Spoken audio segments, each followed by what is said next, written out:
Welcome to the Accreditation Council of Trinidad and Tobago's first online conference in collaboration with the Association of Chartered Certified Accountants.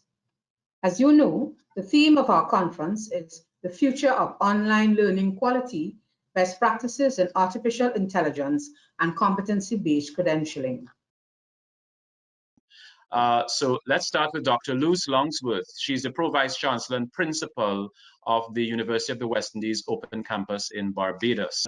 We also want to welcome Dr. Robin Maraj, Executive Director of the SBCS Global Learning Institute in Trinidad and Tobago. And the third presenter, Professor Ulrich Rauch, is a professor in practice and the head of the Learning Center at the University of Trinidad and Tobago right here in TNT.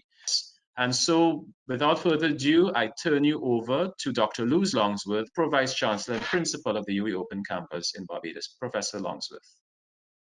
Good morning to everyone, and good afternoon or evening, depending on where you're coming from.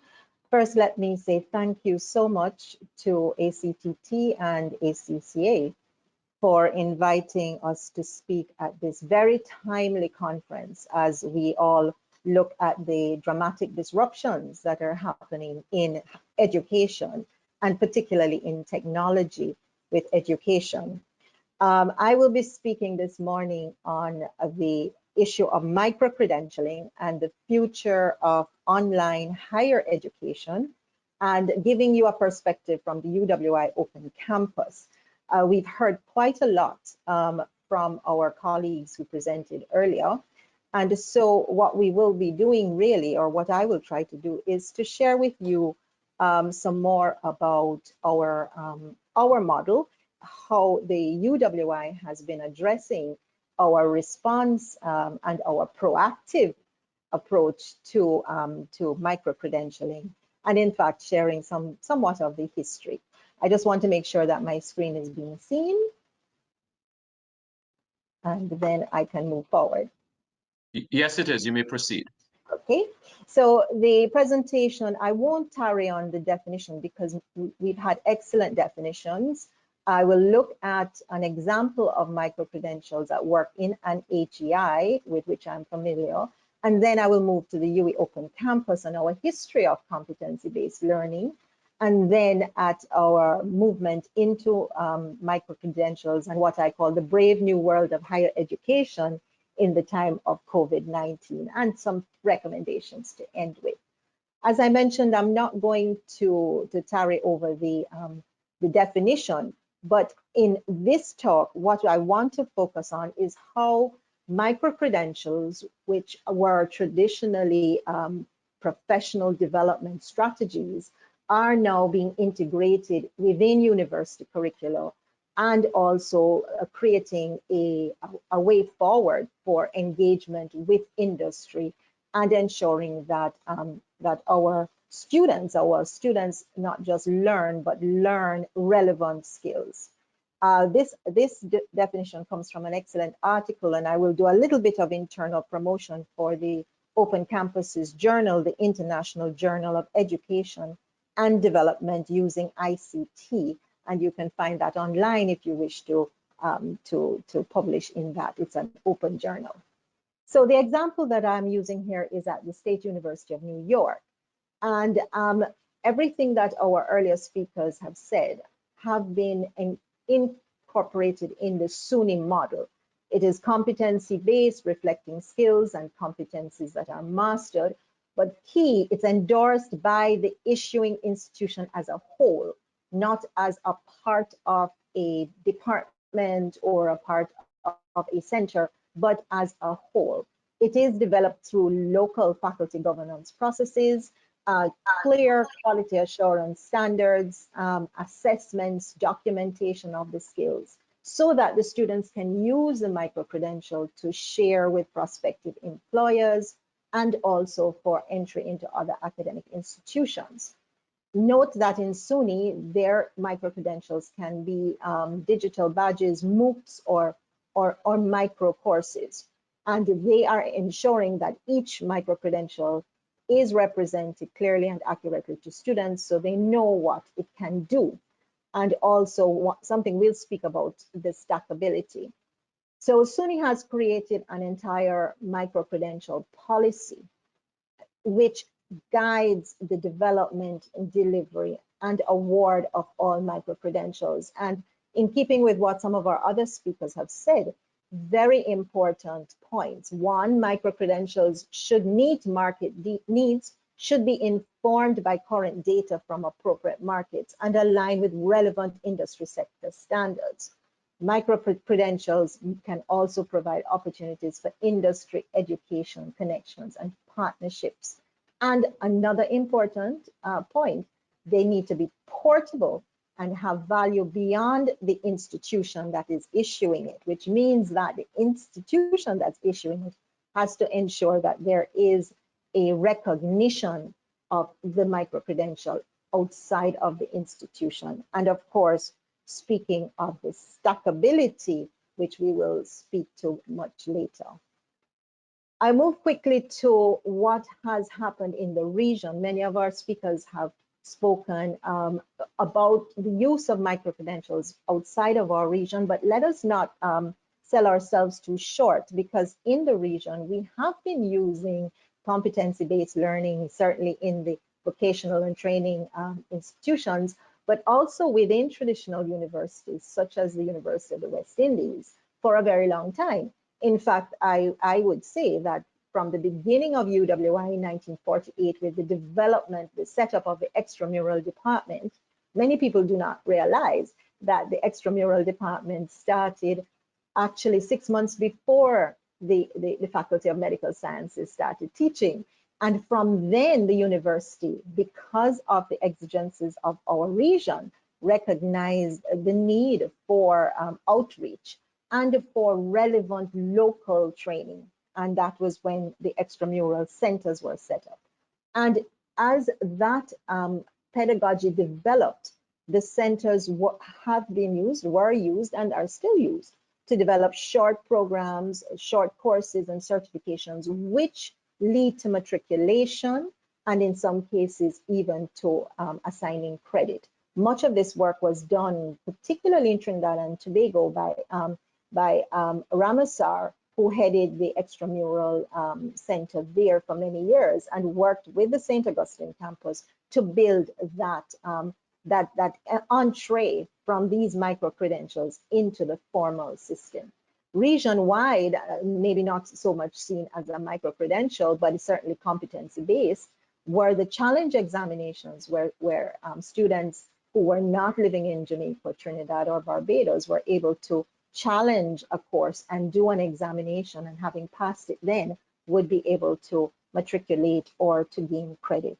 And the university has always had an experiential learning clause which allows for mature matriculation. And again, let us not forget that many of our people have done individual standalone courses that have credit that they use for matriculation or for credit transfer, which they are doing as standalone courses, but do have credit assigned to them. So we moved to 2008 with the formation of the Open Campus, and the Open Campus's purpose was to extend and expand the reach of the university and the modalities of learning. And the Open Campus, of course, is the campus of the UWI that has been in charge of online learning.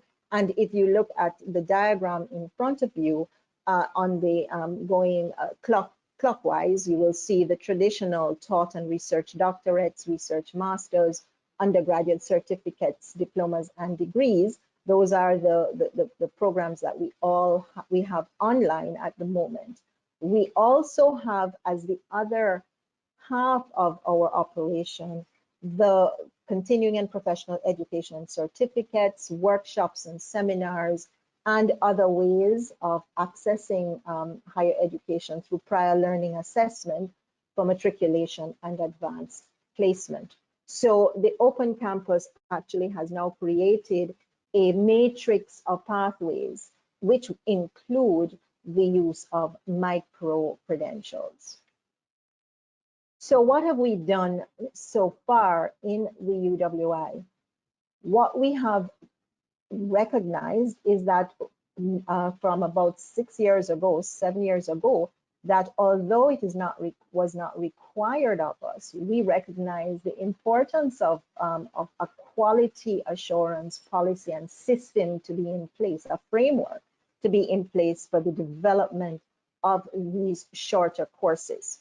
And we proactively put that in place. We've also inserted it into the university's process, quality assurance process.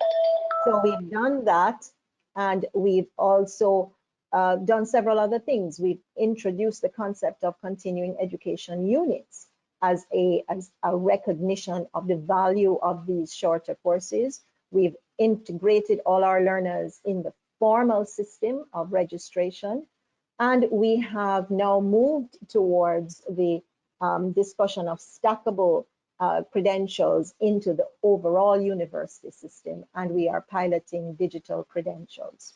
So let me move quickly to the stackable credentials.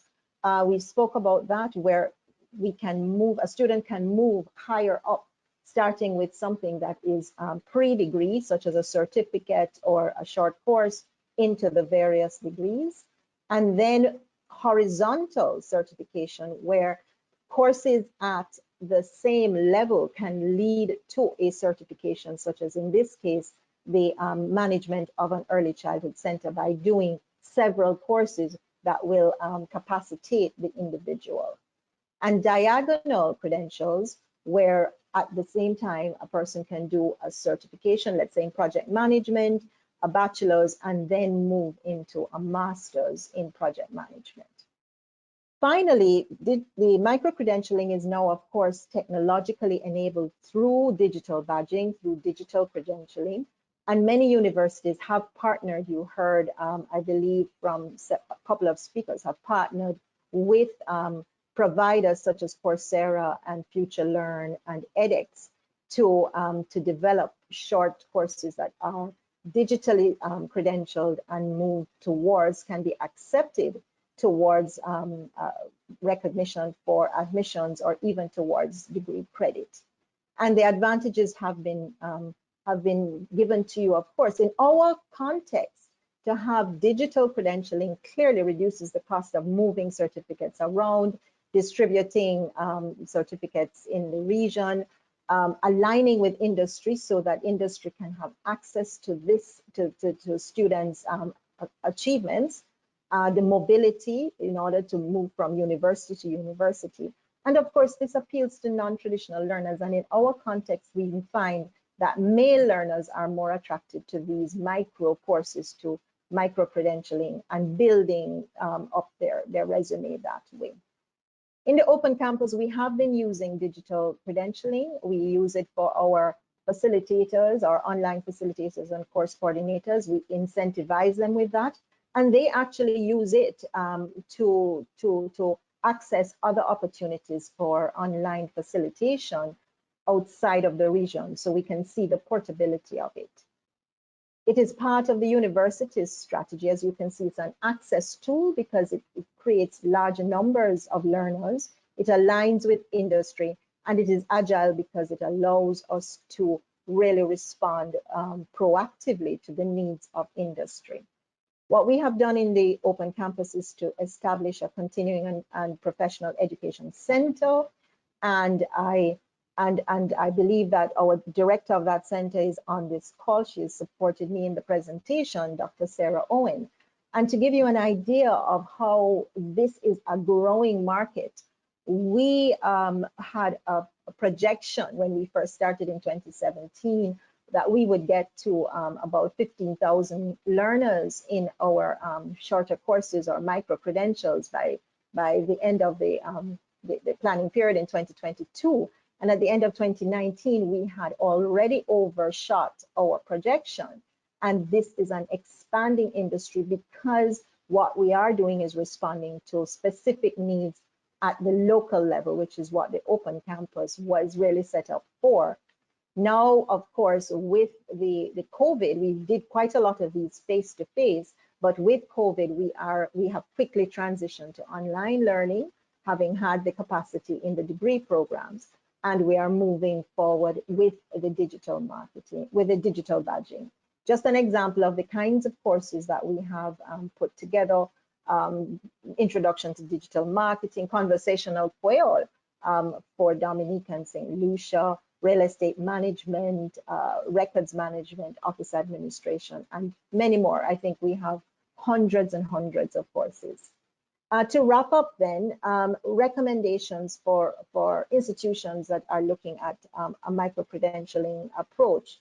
One, there has to be an institutionalized quality assurance, internal quality assurance policy. Too many institutions do these micro-credentials as a revenue generator and not necessarily paying attention to how they are developed, how they are delivered, and how they are assessed.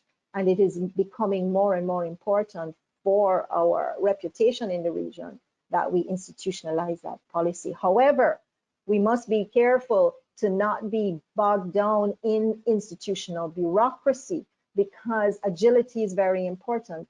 Micro-credentials are quick responses to changing Industry 4.0 needs. And so we cannot have the typical cycle of 1 year or 2 years approval as we do for our regular degree programs. For digital credentialing and micro-credentials, public education of the employer, the learner, and the institutions is very important. And I salute the ACTT for doing this conference, because many people think of it as an inferior way of developing people, but we can see that it can be combined with traditional higher education to create a much more work-ready graduate.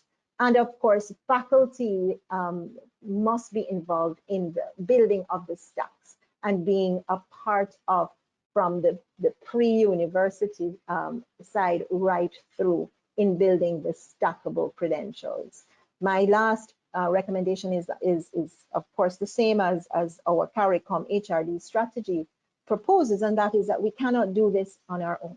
We must ensure that we have a regional integration of our standards, and that all of our institutions are pretty much on the same playing field when it comes to the micro-credentials that institutions are producing, so that our learners, both here and of course it's accessible to everyone else abroad, outside of the region, are receiving quality, because it's no longer just something for someone for personal development. This is an important part of us being able to respond to the new world and the appearance of new jobs that our chair spoke of in his opening remarks. I thank you, and I look forward to your questions. So now we would like to ask Dr. Robin Maraj from the SBCS Global Learning Institute to make his 10-minute presentation. The topic on which I've been asked to speak is that of micro-credentialing, and specifically as it applies to our local environment,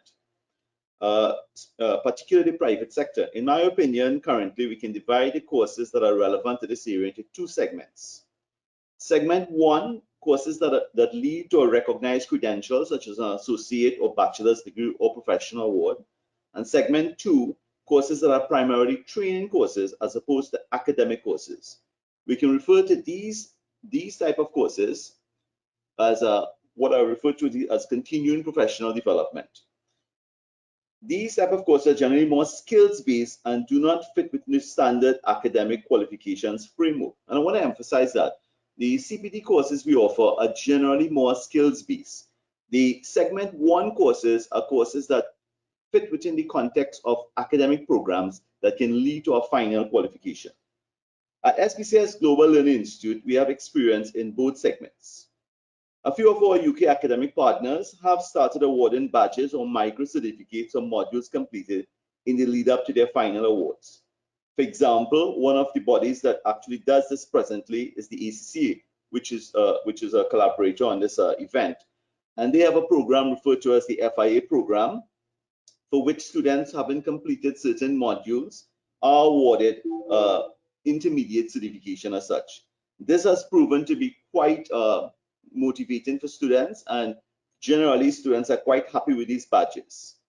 It must be noted that these badges or micro awards cannot yet be taken by candidates independently. So most importantly, these qualifications can only be accessed by students who are fully matriculated onto these programs. While the students have been happy with this development, we have had a few requests from employers as to what level of competence said micro certificates represent.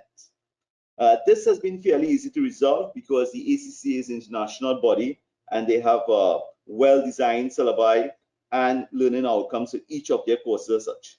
However, it did make us very much aware of the need to work with both employers and students, as it makes no sense to have happy students who are unable to access employment opportunities with these micro credentials.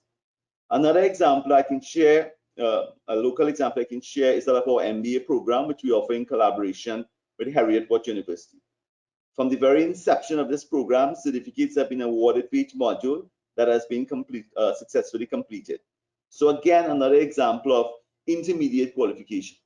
What we have found is that this is a very important motivating factor, especially for working students, especially for students who have the hassle of a job and all the other commitments that come with being a parent, etc.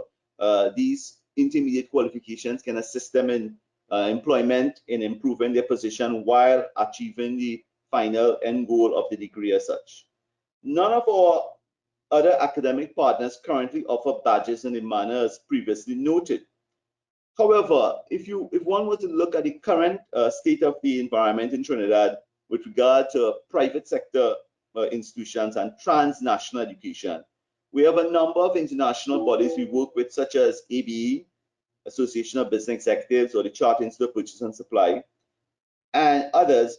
And what you'll find is that in almost every case, intermediate qualifications are built into the construct of their final awards. So you'll find, for example, in the ABE program, you can graduate from a level 4 diploma to a level 5 to a level 6, finally to a degree. In the case of the SIPS program, you have the same construct. So in a way, all of these international bodies have actually been leveraging on intermediate qualifications for quite a while as such. One of the great things is that these qualifications can only be accessed by matriculated students. So in terms of ACTT and quality oversight, I think that is well covered in this grouping because the ACTT has oversight for all institutions offering transnational programs locally. And because these awards are only accessible by registered students, it means that there is hardly a situation where it can be marketed simply as a revenue generating option to people who do not qualify to enter the respective programs. So I think that is clear. Segment 2 is the one that I think has been developing more at a faster rate as such. CPD courses, continuing professional development courses. As I mentioned at the beginning, these are primarily non-academic type courses that are focused more on training as opposed to education and can be offered across a vast range of disciplines. I want to emphasize that when we reach the stage of CPD, we are really focusing more now on training, which is really skills-based courses as such. And you know, just to give you an example of the difference here as such, and it may be a bit of a risky example, but you know, we always have this debate in the education system as to whether or not we should have sex education in school. And of course, whenever that topic comes up, you will have, you know, a large percentage on one side saying yes, another percentage on the other side saying nay. But I'm sure if we would ever say that, you know, we wanted to institute sex training in schools, everybody would say no. So I think that clearly differentiates the education aspect, which is really the course 1 grouping, with the course 2 or segment 2 grouping. At SBCS Global Learning, we have been offering short courses from the very beginning, much like Dr. Longwood spoke about extramural. And in such areas as that are market-driven, computer literacy, Excel, Access, Word, PowerPoint. Generally for these courses, certificates of completions are awarded. Now, again, these are not micro-credential courses in the true sense of the word, in that you cannot use these courses in a stack format to build to actually reach a point where you can then achieve some end qualification or use it to progress onto a more academic qualification. These tend to be more standalone courses that are more skills-based and more market-driven in terms of really giving staff members of organizations or just general members of the public the ability to do practical things, whether it be to create and print a document, whether it be to design a spreadsheet, a budget. You know, these courses were designed with those things in mind as such. So again, these are highly practical courses, very easy for prospective employers to ascertain competence by way of practical testing. So it means most of these courses are in a lab environment, so that when you leave the courses as such, you are well equipped to function in the world of work as such. Other areas that we normally cater for in the CPD segment would be, for example, in the business and technical vocational areas. So we have courses, for example, short courses in areas like public speaking, human resource management, supervisory training, customer service management. So these are, again, are courses that are designed to equip you with skills so that you can function more in the actual work environment as such. So very employment-centric courses as such. And as was mentioned by Mr. Silver from Udacity, some of the courses that Udacity does, where you can do it well using coding and digital simulation. You can't do courses like, for example, a short course in plumbing or a short course in maintaining air conditioned units or a short course in electrical installation. You can't do those courses totally online. I mean, right now we're doing some of those courses theory online, but a large part of it is lab-based. In the case of IT, there are many, we offer a lot of IT courses again locally, but there are many international bodies offering global certification. So for example, and again, I want to emphasize, you may take a degree in computer science, you may cover an in-depth course in database management, but when you go into the world of work, they may expect you to have expert skills in Microsoft SQL Server or Oracle. At that point in time, you would come to us because you want to now acquire the skills to not just know about a database management system, but how to design a system using SQL Server. And again, most of these software companies like Microsoft, Oracle, Cisco, they actually have programs, design, and certifications out there that are internationally respected. In cases like project management, you already have organizations at the PMI, which is known across the world for certification at various levels. So short CPD type courses are generally highly flexible and innovative products that must be continuously modified to suit a very dynamic environment. For example, we may offer a course in hybrid, hybrid and electric vehicles. But you will find, for example, as more cars come in and they move off, let's say, nickel hydride batteries to lithium ion, you have to change the entire course again because you're now servicing a different type of technology. Similarly with software, as Microsoft changes the versions of their software, you have to change all your courses. So these courses are very fluid, and as was mentioned, they are changing all the time to suit a very dynamic environment because they are very employment focused. I personally don't think this segment needs any additional regulation, simply because these courses are not micro-credential courses in the true sense of actually being used to actually climb the ladder up to a more academic qualification. And in the case where certification is required, we have a vast plethora of organizations offering certifications in these areas as such. Again, as was mentioned, over-regulation of any sector can lead to a decline in innovation. And given that almost every course that we offer currently in the region is also being offered by international providers online, we could easily find that local students will access courses online from international providers if we are not able to meet the demand as such. So to conclude, micro-credentialing or badging for academic programs is currently taking place. And I think the ACT is right in terms of they need oversight over that, and they actually do have oversight. I think what they may not recognize right now is that when they look at the programs, they generally look at the end product. But if you look at all these programs that are currently being offered with TNE, transnational educational bodies, you will find that the badges have actually been approved by ACTT. The main issue for me is ensuring that employers are also in the loop so that they are aware of the employment construct between the badge and what it is that a person can do once they've completed these badges as such. CPD type courses, again, vast array of courses that sits outside the traditional academic qualifications framework. More skills-based, generally shorter duration, can be offered in many different modalities. ACTT registered or accredited institutions have already passed through a very rigorous quality assessment, and I think I don't see the need for any further regulation of that sector unless we start offering micro-credential courses, which then lead to actual matriculation onto degrees or associate degrees or whatnot. I think it was one of the presenters mentioned earlier that in the old days in the UK, we had ordinary national diplomas, higher national diplomas. Well, actually, through our BTech program, we do offer those programs here. So in many ways, we are already offering micro-credential programs in the academic stream as such. This concludes my presentation on what is currently taking place in our local environment. Thank you for your kind attention. Thank you very much, Dr. Maraj, for taking us through this presentation and for being so kind to introduce a controversial topic in your presentation. We appreciate it. And now we are on to Professor Ulrich Rauch, Professor in Practice and Head of the Learning Center at the University of Trinidad and Tobago. Professor Rauch, over to you. Good. So, thank you very much.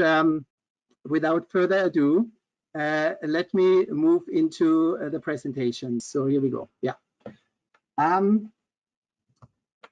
Post-COVID, we're looking at universities. We're looking at ourselves, and we question ourselves. Are we going to go back to a model that and a state that we were in just before COVID? Or are we going to continue on the path that COVID has forced upon us, and that is really evolve in the sense of evolving the way we are presenting learning opportunities to students.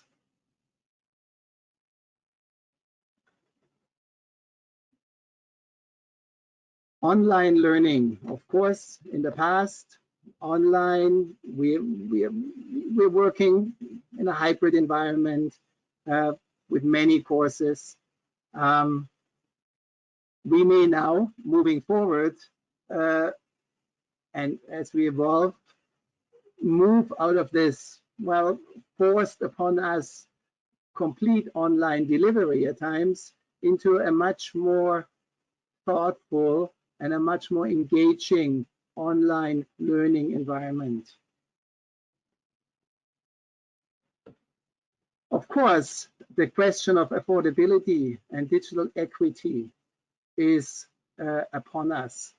When in the past, students were maybe disadvantaged if they didn't have access, appropriate access. As we move into presenting ourselves, that is teaching and learning, with a very heavy emphasis on online learning environments, the disadvantage turns into being locked out. So this is severe, and we really need to think about equitable access to education.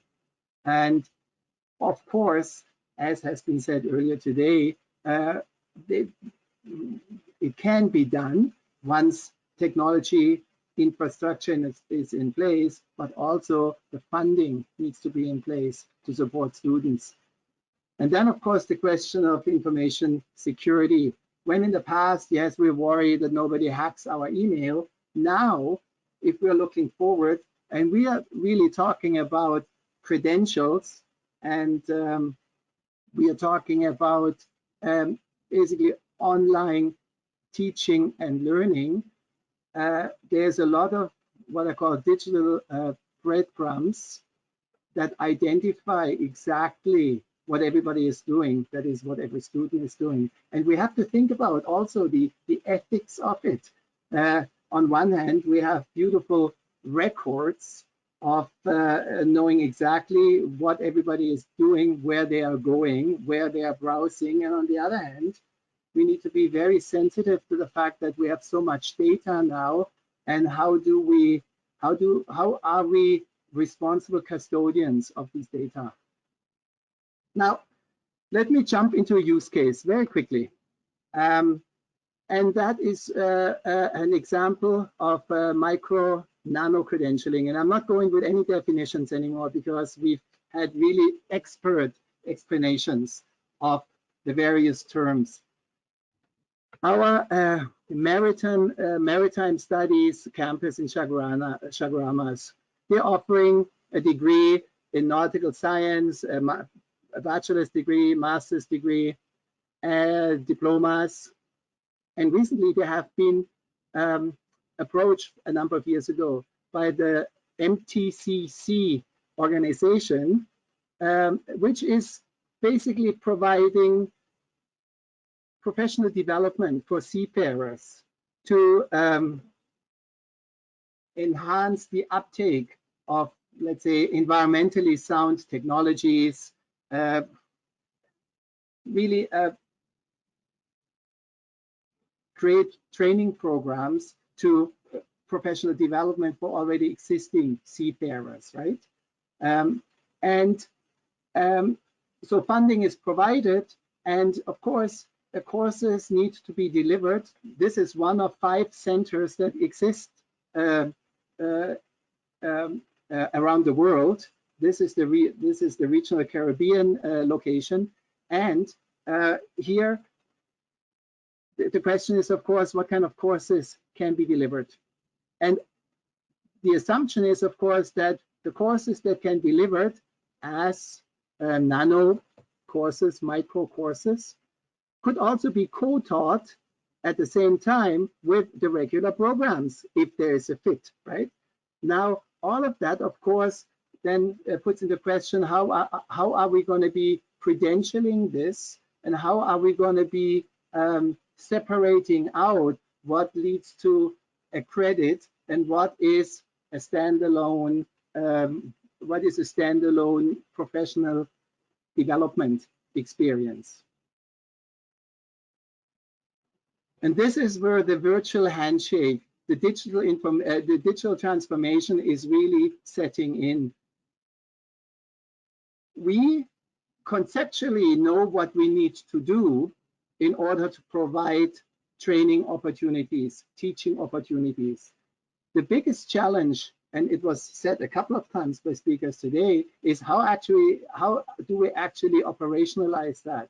How, in the first place, internal to an education institution, how are we going to be sure that the administrative technology components, which is the student information system, access to basically the IT environment and resources of the university on one hand, and on the other hand, academic technology infrastructure, the learning management system, video conferencing, and so on and so on, how can they work together? AI, what we're using for, we spoke about quickly. Well, I would speak quickly about it because, I mean, we spoke plenty about it in the conference. So we use it at the moment already for grading. Repetitive processes can be easily done. And any learning management system has actually AI routines underlying. We use it for support in teaching, as discussed today already, language teaching, pronunciation, that's the kind of stuff where it augments the instructor's efforts. And then lastly, data mining of student information. And this is what I mean with data mining of student information. Looking at what is it that we know about a student that would allow us to contextualize what the student needs to predict possibly where the student is going to be going, where he or she may be failing, and where support, that is an intervention, may be needed. So that means really looking at biographical data, looking at student achievement data, looking at student well-being data. And we do collect all these data and at UTT, and we are trying to customize, so to speak, to begin at least, customize a learning environment, an individual learning environment. And as you know, as you can see there, of course, adaptive learning has been practiced by Khan Academy. It's done by edX. It's wonderful. The nudge that you get from a machine, so to speak, that a bot that responds to you. But of course, if you now think about for a moment, if we take that in the context of a student experience at a university, we want to have the same kind of AI, that is the same kind of input that will allow us to guide the student to student success. So really, data. Now, personalization, AI, and machine learning, they go together. And this is what cognitive computing is all about, and the use of machine learning techniques. And how can we apply that all? How can we bring that all together? And how does that connect to micro-credentialing? Let's for a moment look at assessment. Badges. We talked about badges today already, digital badges, and that record whatever a student achieves. And we know already we are supporting the student using artificial intelligence, so to speak, algorithms that will collect and aggregate information that will allow us to make interventions, predictions, whatever it may be. Now, if we put that together with self-paced learning in a MOOC, for instance, or in any kind of other learning environment integrated into a LMS, what we are having, and I'm not getting into the aspects again of design and how best to design a course in order to be delivered in a particular context, just conceptually. So we have the LMS, we have badges, and as a recognition of success. I won't have time to get much into ethics, but again, we need to be very careful about the fact that we are custodians of a lot of personal information. And now, where we're driving at is, of course, that we want to have these badges, these tokens of achievement. We want them to be preserved, accessible, interchangeable between institutions, but attached to a particular individual. Blockchains, and it was mentioned before already, blockchain technology.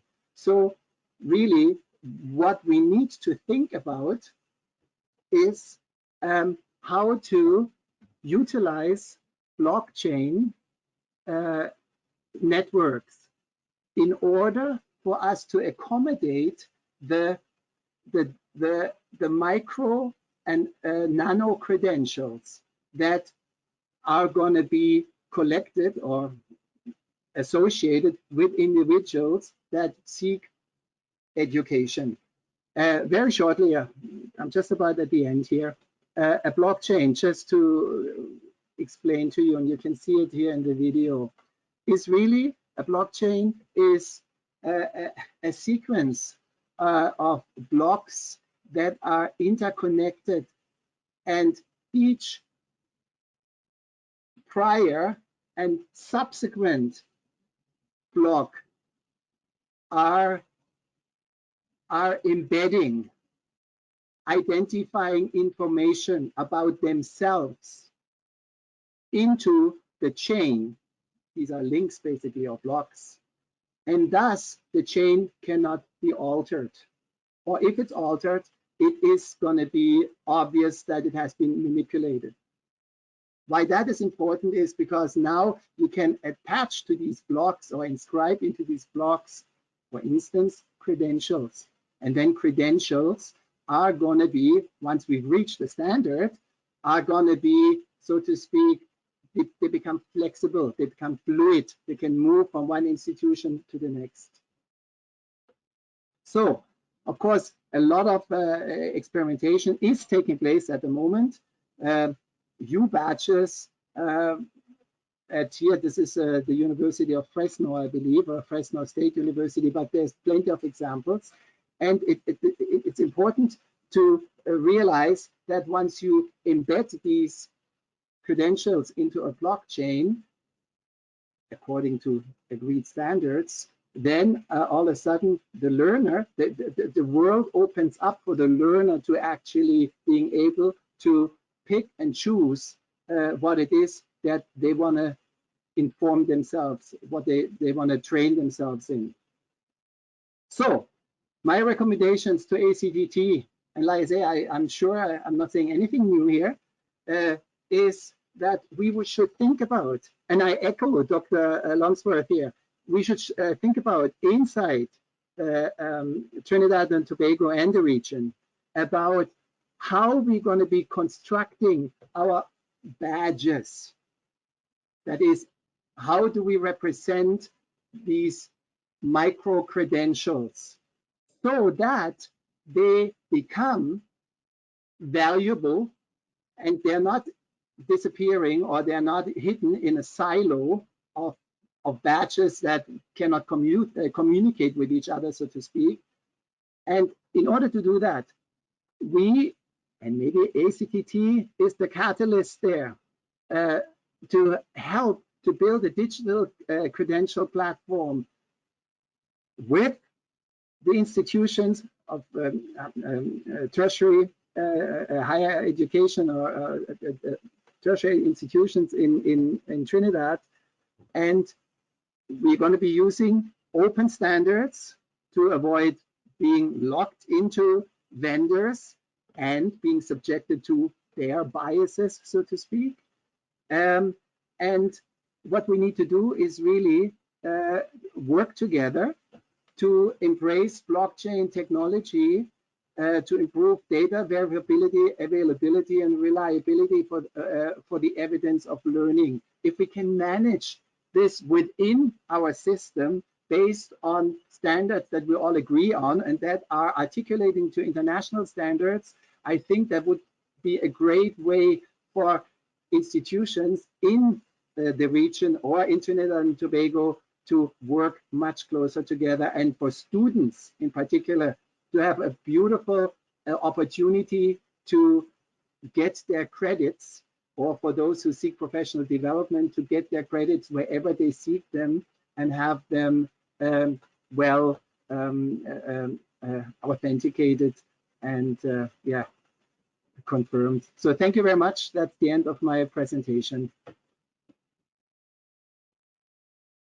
Thank you very much, Professor Rauch. I'm going to ask the other presenters, Dr. Luz Longsworth and Dr. Robin Maraj, to join us. So if they could put their cameras on so we could have some questions and answers.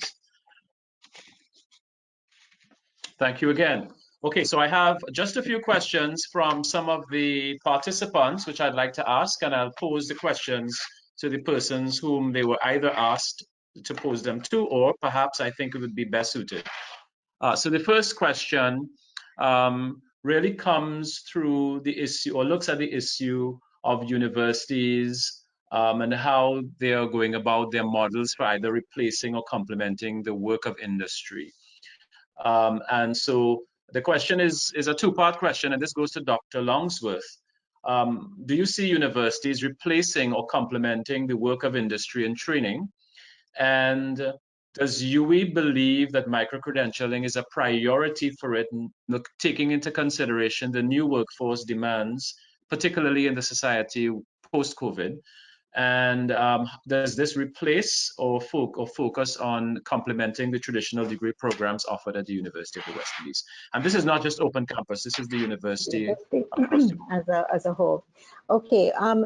First of all, I think we have to look at the university as being aligned with industry, and that is part of the UWI's AAA strategy. that we are aligning with industry needs and working with industry in the development of our learning products, so to speak. So whether it is our degrees or our micro credentials, our professional development, I think it has to be a complementary partnership with industry. It also is a part of, in terms of the concept of the triple helix of university, government, and industry working together for developmental priorities, and that's always the purpose of a university. So I don't see the university as replacing industry-specific training. However, what I do see is that given our economic resources in the region, is that we need to be more efficient in doing that training, and where we can partner to make it more cost effective, then that is the best approach, because it makes little sense for us to be churning out graduates who then the industry has to spend a whole lot of money in training to make them work ready. So that is, it's important that there is a complementarity between what we do in the university and what is required in industry. So not a replacement, but definitely a complementarity. Whether micro-credentialing is seen as a priority for the university at the moment, it is a part of our AAA strategy. It is one of our KPIs. Universities have multiple priorities, and remember, universities are research and development and innovation, as well as teaching and learning. But in the area of teaching and learning, the ability for the university to reach a wider group of people, the access, the access is a priority for the university. And it is recognized by what we are seeing, that micro-credentials are a way of getting persons into formal education, or persons who have left formal education to be reskilled, upskilled for the new world of work. So it is indeed a priority. It is one of our KPIs, and as you can see, the Open Campus is leading in this area, and is also leading the university in how it institutionalizes its own internal processes for quality assurance. I think I've answered all of them, Dr. Ali, not sure. Yes, thank you very much. And I also want to thank you for the points you've made in your presentation in relation to not creating or cultivating a culture of bureaucracy. And I think Dr. Maraj made mention of that as well in his presentation. And the fact that we need to embed quality assurance practices in how we manage and deliver our micro-credentials in our institutions. I want to thank you for that. The next question goes to Dr. Maraj, and I think this is something that he would have obviously concerns about, and that has to do with the role of the public and private sectors. And what sort of support should the public and private sector play in supporting higher education or post-secondary and tertiary education institutions in managing the talent and financing, particularly with respect to micro-credentials? Well, that's a very broad question. As you know, in terms of supporting institutions right now, the private sector is not well supported at this point in time by the governments in Trinidad and Tobago. I mean, we do have the situation currently of COVID, and before that, the country was in a recession. So I think right now, because most private institutions, as far as I'm aware, have been excluded from the GATE program, we are pretty much on our own as such. One of the things I think it's important to look at is really the role of where private institutions function and what type of graduates they also aid in producing. Because one of the things that we do is that there is a complementarity, as Dr. Longsworth mentioned, between institutions in the public and private sector. It was mentioned previously, for example, that no matter what type of degree you offer, you're going to find that individuals have pursued a degree study, a degree program, generally when they go into industry, they're not equipped to function immediately. Companies now are not willing to spend money to train anyone. So what you find is a lot of private sector institutions actually provide programs that take these graduates and then provide them with the skills required now to actually ensure that they can hit the ground running. So there's a complementarity with public and private sector. I personally feel very much alone in the private sector right now, as I'm sure most of the other players in the private sector feeling that we are not really embraced as part of the system. So we are functioning pretty much on our own as such. It would be good to have more discussion as to what role, rather than look upon the private sector as simply a sector that is there, that is not really providing a function, because I think the research has not yet really hasn't been done in terms of that. So we would appreciate more support, but I know also we're in challenging times, but even moral support would be welcome. Thank you very much, Dr. Maraj. I would say to you that you are very much well regarded in terms of your subsector within the post-secondary and tertiary education sector in Trinidad and Tobago. And that is why you are here making a presentation. And we really regard the private institutions very much in terms of building capacity in the sector. The next question goes to Professor Ulrich Rauch, and the question has to do with some relationship with blockchain and looking at known data analytical methods. And the question is, are there approaches used for tracking competencies, particularly skills and knowledge gained through micro-credentialing, that would help employers in the hiring process and, of course, in identifying the training needs of those persons? Right.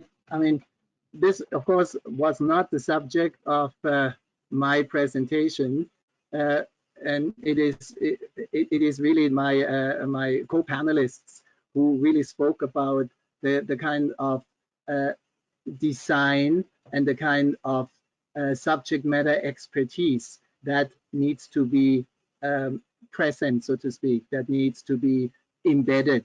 And that, of course, is really something that needs to be developed in conjunction with the client, whoever that may be, right? It's either of academic purview, it is the connection. Of course, UTT has been very proactive there in its engineering programs, where engineering programs were based on the very fact that that industry made very clear what they expected in order to accept graduates from UTT. But like I say, I do believe that that it certainly was not part of my presentation. My point really is that competencies, once they are defined, can be easily trained, and we've heard a couple of presenters today. They can be easily trained using machine learning and adaptation, right? And so my answer would really be that it is a matter of expertise, articulating the expertise of the subject matter expert or a client, and then translating that into a step, so to speak, of practices. And I agree very much that learning by doing is a wonderful way. It's not the only way, but it's a wonderful way of learning. And so have really these increasingly digital learning environments become more engaging, and because they become interactive.